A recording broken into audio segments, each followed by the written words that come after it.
TV पर रामायण देखकर रावण मतलब अरविंद त्रिवेदी बहुत भावुक हुए। क्या? तुझे कैसे पता? हेलो ऐप से। देख, ये है हेलो ऐप। जैसे ही आप हेलो ऐप डाउनलोड करते हो, ऊपर सर्च बार में हेलो ट्रेंड्स मिलेगा, जिसमें सभी ट्रेंडिंग न्यूज, वीडियोस, आर्टिकल्स मिलेंगे। उससे आप डे टू डे इन्फॉर्मेशन से अपडेट रख सकते हैं। ये तो बहुत अच्छा ऐप है। मैं अभी डाउनलोड करके खुद को अपडेट करती हूँ। सास बनी डंडे वाली भूत। शिखा की नई नई शादी हुई थी। उसका मायका और ससुराल दोनों कानपुर में ही थे, इसलिए उससे मिलने उसके भाई अक्सर आते जाते रहते थे। ये बात शिखा की सास मीना को बिल्कुल पसंद नहीं थी। मम्मी जी, आज राहुल भैया आ रहे हैं। कौन? तेरे चाचा का लड़का? जी मम्मी जी। अरे पर वो तो दिल्ली में रहता है ना? हाँ मम्मी जी, उन्हें कल सुबह दिल्ली के लिए निकलना है, तो वो आज मुझसे मिलते हुए कल सुबह यहीं से निकल जाएंगे। हमने तो धर्मशाला खोल रखी है ना। कुछ कहा क्या मम्मी जी? मैंने कहा हाँ हाँ, आने दे तेरे भैया को, जमकर खातिरदारी करेंगे। अब तो कुछ करना ही पड़ेगा, इससे पहले कि मेरा घर धर्मशाला बन जाए। ये कैसी बातें कर रही हो मीना? सच ही तो कह रही हूं। अभी इसकी शादी को साल भर भी नहीं हुआ और आए दिन इसके घर वाले आ धमकते हैं। अरे तो क्या हुआ, वो इसी शहर में रहते हैं तो हाल चाल लेने आ जाते हैं। इस बार मैं उनका हाल और चाल दोनों ही बिगाड़ दूंगी। अब बहुत हो गया जी। अरे ये कैसी बातें कर रही हो? हे भगवान, बस आप तो देखते जाइए। शाम को राहुल आता है।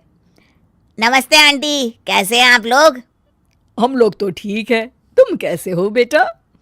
मैं भी अच्छा ही हूँ आंटी। बस आज रात के बाद नहीं रहोगे। चलिए भैया, मैं आपको हमारा घर दिखाती हूँ। रात में खाने के टेबल पर शिखा, रोहित कहीं दिखाई नहीं दे रहा। जी भैया, वो ऑफिस के काम से बाहर गए हैं, कल शाम तक आएंगे। अच्छा अच्छा। बेटा, क्या तुम भूत प्रेत में मानते हो? नहीं नहीं आंटी जी, पर अचानक आपको ये ख्याल कहाँ से आ गया? पता नहीं क्यों, कभी कभी मुझे लगता है जैसे रात के समय बैठक में कोई घूमता रहता है। ये आप क्या कह रही हैं मम्मी जी? हाँ, तुम लोग घबरा ना जाओ, इसलिए मैंने आज तक इस बारे में कुछ नहीं कहा।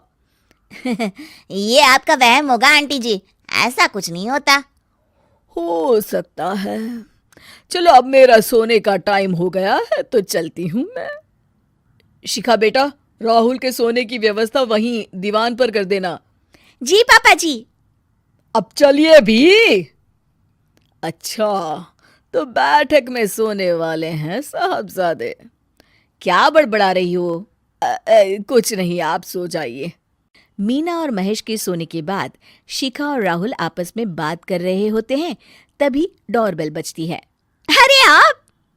सरप्राइज! काम जल्दी खत्म हो गया तो मैं आज ही चला आया। ये तो बहुत अच्छा किया।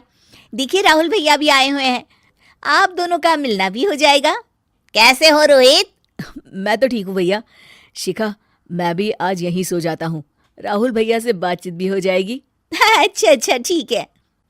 मीना आधी रात को उठती है, कंबल मुंह से पैर तक ओढ़ के डंडा लेके बैठक में आती है और देखती है दीवान पर चादर ओढ़े कोई लेटा हुआ है। देखो तो कैसे मजे से सो रहा है बहन के ससुराल में। मीना ताबड़तोड़ 4-5 डंडे मार देती है। अरे मर गया, अरे बचाओ बचाओ, कौन है? मीना जल्दी से अपने कमरे में भाग जाती है। हे भगवान, ये मैंने क्या किया? ये रोहित कहाँ से आ गया? लगता है ये नालायक राहुल मेहमानों वाले कमरे में सो गया होगा। आज तो इसकी खैर नहीं। उधर बैठक में, अरे क्या हुआ रोहित? मैं बाथरूम में था, तुम्हारे चिल्लाने की आवाज सुनी। पता है भैया, मैं सो रहा था, अचानक से कोई आकर मुझे डंडे मारने लगा।